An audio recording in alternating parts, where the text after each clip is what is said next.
انا اشتريت الغسالة دي، غسالة اطباق فريش، اشتريتها اهي 6 افراد، اشتريتها من شركة فريش من بيتك.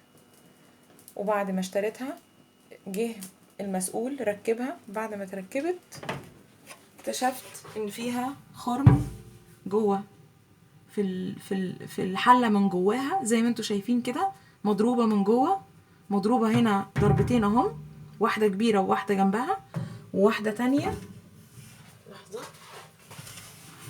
واتنين تانيين اهم جنب بعض، مضروبه ضربتين، 4 ضربات جواها، بايظه ومصديه. بتصل بالشركه كل يوم علشان حد يعبرني ويقول لي امتى هيبدلها لي، بيقولوا لي هنبدلها لك، وانا كل يوم اتصل بالشكاوي محدش سأل فيا. ارجوكوا يا جماعه، انا عايزه حد، لو حد يعرف حد مسؤول في شركه فريش يقدر يوصلني لحد مسؤول في الشركه. انا دفعت فلوس في الغساله على الارض واترمت على الارض، محطوطه اهي، ما بستعملهاش زي ما هي في المطبخ. انا مش عارفه اعمل ايه. ارجوكوا اللي يعرف رقم اي حد في الشركه، اي مسؤول، يبلغني بيه او يقول لي عليه. ارجوكم ارجوكم، انا بتصل بالشكاوي محدش سائل فيا، وبيحطوني كل يوم على الهولد، كل يوم على الله اتصل بيهم محدش بيعبرني، يحطوني على الهولد، افضل اسمع في الاغنيه بتاعتهم وفي الاخر يقفلوا.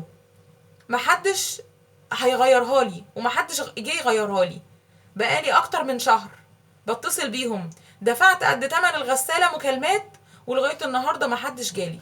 ارجوكوا يا جماعة، انا محتاجة نمرة حد مسؤول في شركة فريش، علشان انا غسالة الاطباق اللي اشتريتها دي اترمت فلوسها على الارض. ارجوكم اللي يقدر يساعدني يساعدني. الغسالة مضروبة من جوه وبتنقط مية وفيها صدى، يعني تعتبر اصلا مستعملة. انا شاريها جديدة، شاريها من بيتك، المفروض انها جديدة. اشتري غسالة مضروبة بالشكل ده من جوه، بالشكل ده كده، ينفع؟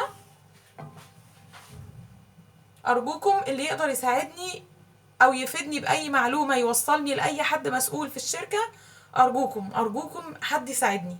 شكرا.